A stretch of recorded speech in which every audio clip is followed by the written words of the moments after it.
Hey guys, I want to take a second and thank Comfort Pro. Since 2001, Comfort Pro has been helping customers stay comfortable where they live, work, and play. They have 24/7 emergency service and a 100% customer satisfaction guarantee. If you need help with your heating and air conditioning or indoor air quality, call Comfort Pro at 484-917-1803. Mention the show and receive a free humidifier with the installation of a complete system. But the level of access is incredible. It is. This even goes back to like just the idea of free speech as well. Because if you look at in different points in history, like to have great conversations or have great discourse is how we get to better ideas. From real estate to real life and everything in between, The Brad Weisman Show. And now your host, Brad Weisman. All right. Thanks for coming and checking us out every Thursday at 7 o'clock. We really appreciate it. You know, we know you have a lot of choices to make. You have a lot of podcasts out there. And we love it that the fact that you're listening to us. So we appreciate that so much. We want to talk about our sponsors, Comfort Pro. Thanks for them as a sponsor. And also, we have another sponsor too, and I'm going to bring that up later on. But right now, we're going to bring in our guest. Our guest is Jeremy Ryan Slate. This guy, I've been trying to get on here forever. He canceled on me like 15 times, said that we're not good enough and all kinds of other stuff. And then we kind of coaxed him. And I think Hugo said he was going to bust his kneecap if he didn't come on. That's probably what happened. Hey, I'm from New Jersey though, man. I know a guy. Yeah, I was going to say you guys actually do bust kneecaps. I should be quiet because in Pennsylvania we don't do that kind of stuff. You know, we tip cows over. That's what we do here. We tip cows. We tip cows over here too. Oh, man. You do? I'm in Northwest New Jersey. Oh, well, that's pretty much Pennsylvania. Working on a farm and stuff. Okay, that's cool. That's pretty much Pennsylvania. Pretty much. We were just up your way not too long ago. A place called Crystal Springs. Crystal Springs is literally in my backyard. The golf balls used to hit the side of my house. You're kidding me. I was just there. Several weeks ago. What a beautiful resort. Oh my gosh, is that really, really gorgeous up there? Yeah, no, it's absolutely beautiful. So the one behind me is Wild Turkey. It's one of the golf courses kind of in that like that group. But like you'd be out there and you'd have a golf ball hit the side of the house. I can't tell you how many times we replaced siding and everything. It was fun. Oh, jeez, that's crazy. That's crazy. So I have Jeremy on because I was looking you up a couple times. You actually have booked some guests on our show also. I think that's how we originally kind of met up here. You have a company called Command Your Brand. You wrote a book called Command Your Brand. Tell me about this Command Your Brand. And I believe your wife is your partner. Yeah, so we started the company back in 2016 because I've had a podcast since 2014. The first go around wasn't so good, but the second one was in 2015. And we had people start asking for help. And my wife just had a background in PR and everything. So we ended up starting this company to help people produce podcasts. Yeah. And what ended up happening is we were working with a lot of busy CEOs and founders. And one of the things we did when we launched shows was put people on shows. So we ended up just focusing on that. We've actually, I guess, full circle enough now, almost 10 years down the road, started actually producing podcasts again. Now as kind of YouTube has kind of become big in the podcast world. But what we really do is we're a PR firm for the podcast space. We help shows to find great guests and great guests to find great shows. Awesome. Yeah. And you're doing a great job. I've had, like I said, I'm pretty sure I had a couple people on here that were from your company that we had on the show and it always went really well. And we're pretty picky now too. Hugo's really picky. I'll tell you, He doesn't let anybody get through the gate. He'll bust your kneecaps if you do. That's right. That's what he does. He's good at it. So let's talk about this. The podcast thing, we were just talking about this a little bit before we went live, has just gone crazy. And I didn't know any of the stats until I was looking at your website, your Command Your Brand website about, talking about where this has gone. And you mentioned what's happening right now since the election. And also it's been happening over some time. People are getting their information from podcasts because they're trusting that source more than any other source. So we're seeing, actually, it's interesting, Brad. It's like legacy media is kind of in its death throes. And I think this presidential election was a big piece of that, because you look at a lot of the larger channels were, I guess you could say, in the bag for one candidate, and they tried to just kind of promote that. And what ended up happening is we had another candidate putting all of his attention on podcasts, and it was the groundswell of attention was really interesting from that. And I think also as well, even through the pandemic and everything, we saw people going to different sources for their information, because I think what we've seen is legacy media is kind of, and when I say legacy media, I mean like television, newspapers, things like that. Yeah. They've been the gatekeeper for a long, long time. And they want to decide what you get to learn or what you get to know. And I think we're at this kind of interesting place in time now where, whether it's Netflix or whether it's Audible or whether it's podcasts, the user wants to go find the information for themselves from the particular person they want to get it from. And I think we're in this really interesting world now where, and this stat was like 2 years ago, but one episode of Joe Rogan is like more than the nightly lineup of most news stations. That's incredible. So we've really gotten to this place where legacy media is in its death throes. And I think that the interesting part about it too is they don't really understand what to do with podcasts. You and I were talking before we started recording here about how NPR basically tried to, monetize and build the network. And what we're finding is it's really this independent world of creators that are figuring out how to get their own message out, how to educate, and also how to monetize their message, which I think is a big piece of it as well, rather than networks coming out and building a studio and putting, kind of this whole structure around it like they've done for media for years. It's kind of, in some ways, it's the Wild West, and in other ways, it's a lot of opportunity, man. Yeah, it is incredible that you're saying, when you said about Joe Rogan having a better following than some of these, these huge networks that are out there. And I did just read that Comcast is looking to drop some of these big shows because they're finding out that the people that are running them, the actual people that are there, the anchors, are not, for some times, not telling the truth, and sometimes they're just not following what that their audience is looking for. They always say in sales, you got to know your audience, and if you don't know what your audience is looking for or who your audience is, that can be damaging if you're saying something completely opposite. Yeah, and it's interesting as well because I had read, I think Rachel Maddow's salary was something like $25 million a year, or you look at that's really close to yours, right? Yeah, I wish. Or Caitlin Collins, I think on CNN makes like $5 million a year. Yeah. And it's just wild to me because you look at kind of, I don't know, that's more like how a professional athlete is paid. Yeah. And I don't know that they're generating the numbers or attention or anything that a lot of these different things are. Tim Pool from Timcast IRL was saying recently that one of their streamed episodes that streams every night at 8:00 is more than the entire weekend of CNN. Wow. So it's like we're just kind of seeing people go a different direction. And at the moment, legacy media doesn't know what to do. Because I know CNN, if you remember, tried to launch that CNN Plus app. Yeah. And they couldn't get enough users to even make it viable. Because what's happening now is the user chooses. And if the user likes it, it survives. If it doesn't, it crashes. And I think that's what's really interesting about this world we're going in. Because if it's good content, you get to continue making it. If it's not, there's no one to consume it. Yeah. And because it's funny when you think about years ago, it was all by the Nielsen ratings. You remember the Nielsen ratings? I don't know if you remember that's how they used Nielsen ratings, but even like you can get into radio ratings. That's a whole other can of worms. Yeah. But think about it. They used to actually call our house and say, what show do you watch? Which news program do you watch? This is years ago when I was a kid. I'm pretty much older than you. I know that. But they would actually do that. And now it's instantaneous. We know this second if who's watching the show. We know how many people are watching the show. So you get that information so quick. And if they want to turn you off, they'll turn you off. There's a lot of choices. I mean, how many podcasts are out there right now?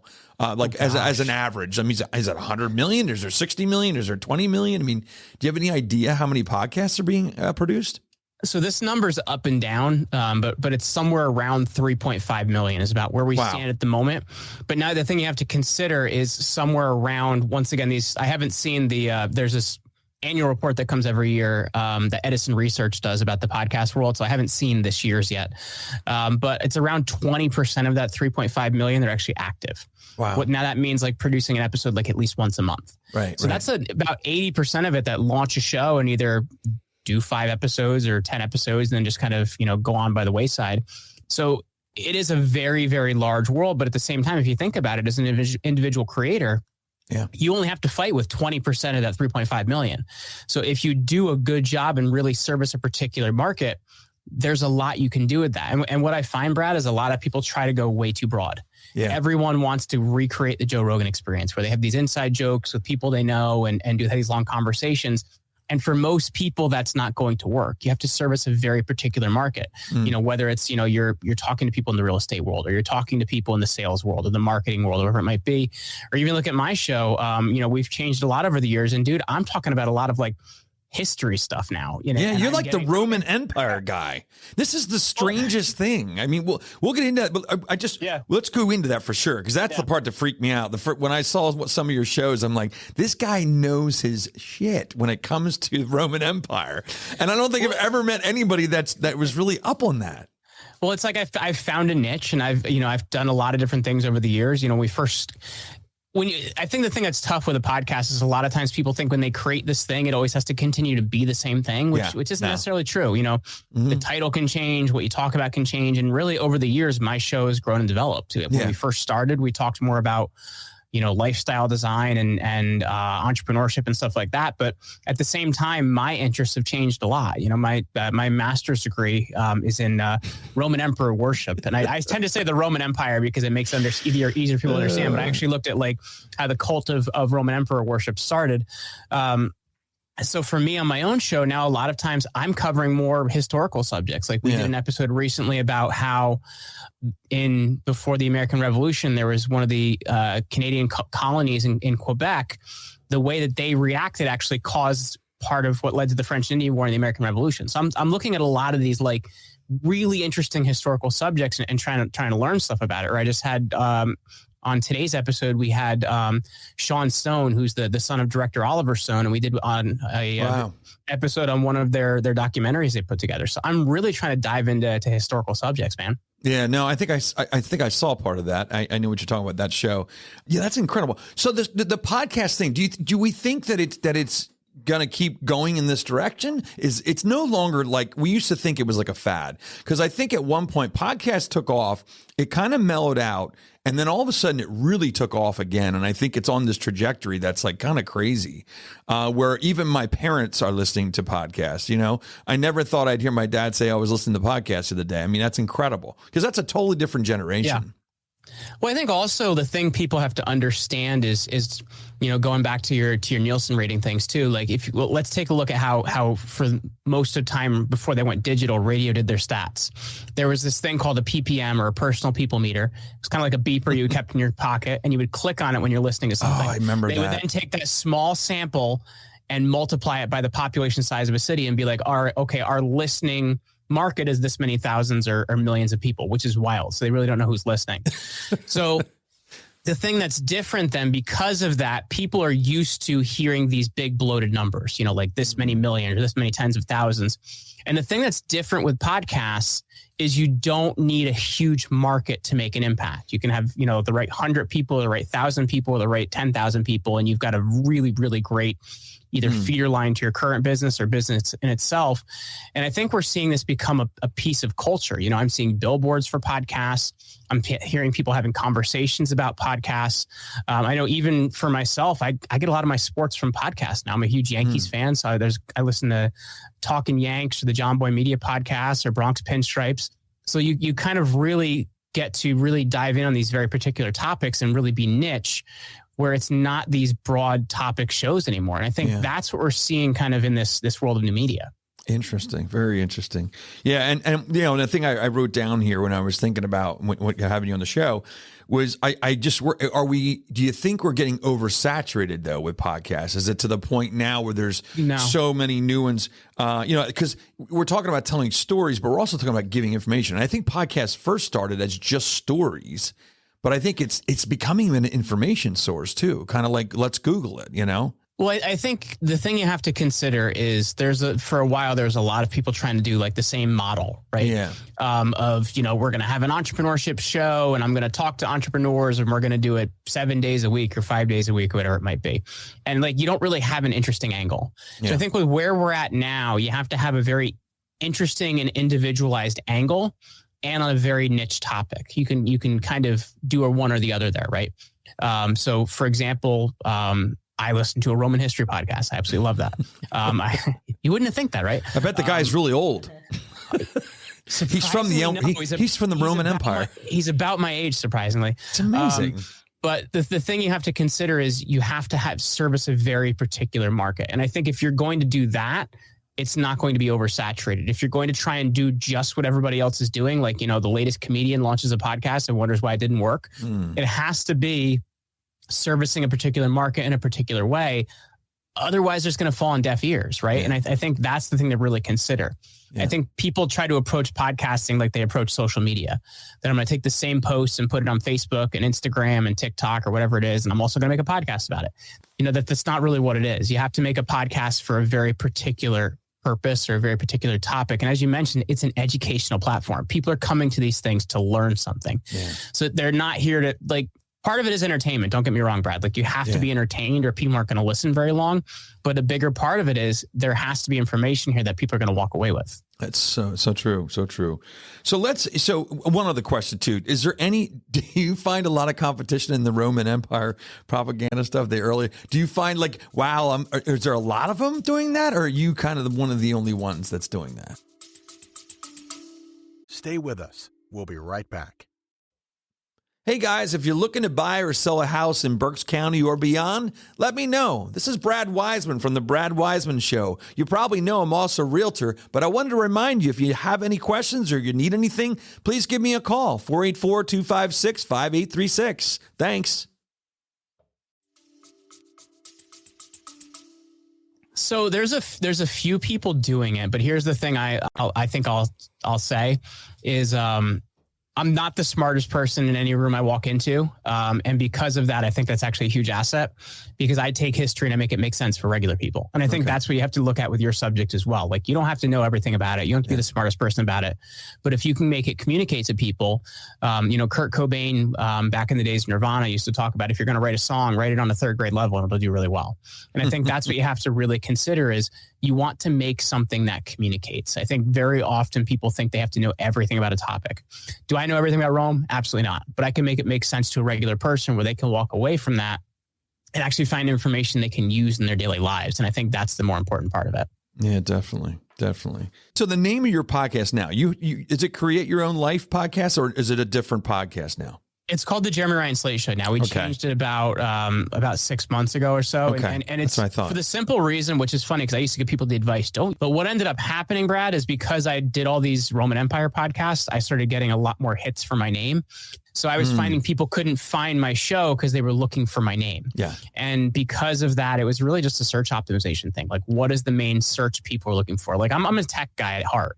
So I'm looking at, what searches are landing on me? What topics are people looking for on YouTube? These are different things I'm looking at to see how can I do a better job to help people find me. It's funny because we started out as the show was called Real Estate and You, and it got to a point where we did the kind of the same thing was let's change it to my name just because people locally know me from being in real estate for 30 some years.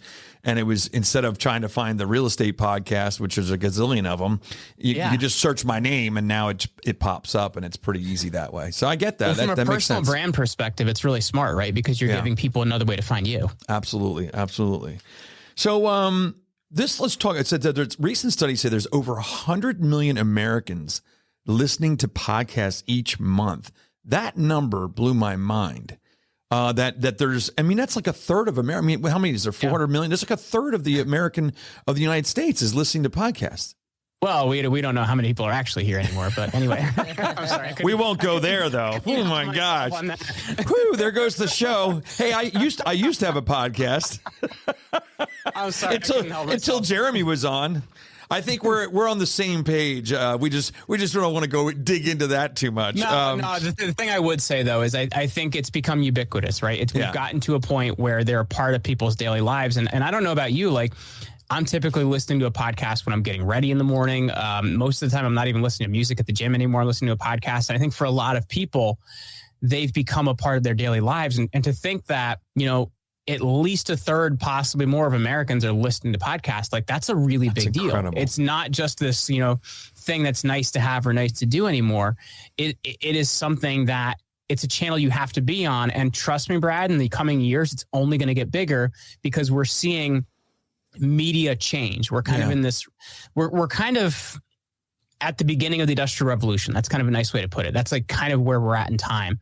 Whereas everything changes, we're kind of at the epicenter of where it's going to change. This is a time where you have to get in and kind of like grab your place of ground, or you're going to get in too late. Yeah. And it's funny. You wonder if these big networks are actually scared shitless about these podcasts now, like the Joe Rogans and even Ed Milet, I love Ed Milet. He's one of my favorite podcasts, actually. I listen to him pretty much almost 3-4 times a week. And, those things are so uplifting. And something he mentions all the time that I love is that we have never been in a time where you can listen to a podcast of a person that's very, very successful on his show and really hear and learn how they got to where they are. And you can hear Ed Milet dissecting them as a person. And we've never had that. You could read their book, but you never had that front row seat into them actually talking about it and learning that way. It's a completely different situation. But the level of access is incredible. This even goes back to like just the idea of free speech as well. Because if you look at in different points in history, like to have great conversations or have great discourse is how we get to better ideas. And throughout history, whether it's in the Roman Empire, one of these other areas, speech was very controlled. It's been very controlled throughout history. And we're kind of in this new world of we can have better ideas, we can have better conversations, and we can shape better ideas. And it's just something we could never do before. The ability to access people and ideas, like it really is incredible. And I think that's one of the reasons we're also seeing technology speed up so much, because we have so much more access to ideas to have a larger scope of people think on them. Yeah, it's amazing. Totally amazing. So tell me about your company. Let's get into that before we wrap it up. Let's. What do you do? Like, what's your company and how? Tell the audience. Maybe there's got to be people out there that are looking to start a podcast. I think I get probably 4 or 5 people every couple of months that say, "Hey, how do I start this? How do I do this? What am I doing?" So give us a little information about that. Well, there's 2 parts to what we do. The first is, as I mentioned, we're a PR firm for the podcast industry. So we help people to get down their story, help them to find out what is the right market you have to communicate to and how do you communicate to them? And then we run them on a campaign over a year to help them be on the right podcast and get their message out. Because really what we've seen is a lot of people aren't thinking long-term enough with this. And we used to run like shorter programs, like 3 and 6 months. And we just find if somebody's really going to get the message out there and change hearts and minds, it's kind of more of a long-term thing. Yeah. So that's our main program. In the last 6 months, we started producing podcasts again, which is funny because that's where we started. The advent of all this AI technology has made it so much more affordable to create a really great show for people. So we're doing that in addition to optimizing them for YouTube as well, because I think the world we're in right now, YouTube is like the number one place for discoverability. So you just absolutely have to be there. Yeah, I agree with that. YouTube is it's amazing. I just switched over to YouTube TV. I'm getting rid of cable. I'm cutting the cord. I'm sick of it. Too much money. I got my dad to cut DirecTV not too long ago because they were paying I don't even know how he was doing this, but he was paying like $320 a month for his DirecTV. Mine's $300 a month. Yeah, and I'm done. And we're not a TV family. We hardly ever watch TV. I never understood how we get this. We cut him down to YouTube TV, and I think he's paying like $90. Yeah, that's all it is. Oh, yep. What? Yep. Yeah, it's unbelievable. Totally unbelievable. So is there anything else that you want to talk about or anything you want to bring up? We're gonna wrap this up. Well, I would just say the thing people have to understand is this is kind of a time point in history where you got to jump in and start getting your own message out there, because a lot of times the media is only going to cover you unless you've been arrested or did something illegal. Yeah. You'd have to really be able to, you know what I mean? Because I saw people before that they're like, well, I'm just going to wait until the media discovers me and gets my message out. And that's just not how it works. No. You have to be out there continually banging the drum, continually building the message. There's a guy for years, Guy Kawasaki, that's called himself a brand evangelist. And that's what you have to think of yourself. You have to be out there as an evangelist, getting your story out there, changing hearts and minds. And I think with podcasts and with this kind of new media world we have right now, there is no better opportunity than right now to get your message out and actually communicate to real people and get communication back. And I think once you start to get that communication back from your market, it's like nothing else you've experienced before. I agree, man. That's awesome. Very cool. I love what you're doing. I love how you're building the brand for other people too. It's amazing. So keep up the good work. We'll be talking to you again real soon. All right, there we go. All right. Jeremy Ryan Slate, commandyourbrand.com. You definitely want to check him out. If you are thinking about doing a podcast, or you have a podcast and you need some help, or you want to have some PR work done for your podcast, this is the person you want to talk to, Jeremy Ryan Slate. Like I said, commandyourbrand.com. That's where you're going to find him. All right. That's about it. Thanks for joining us.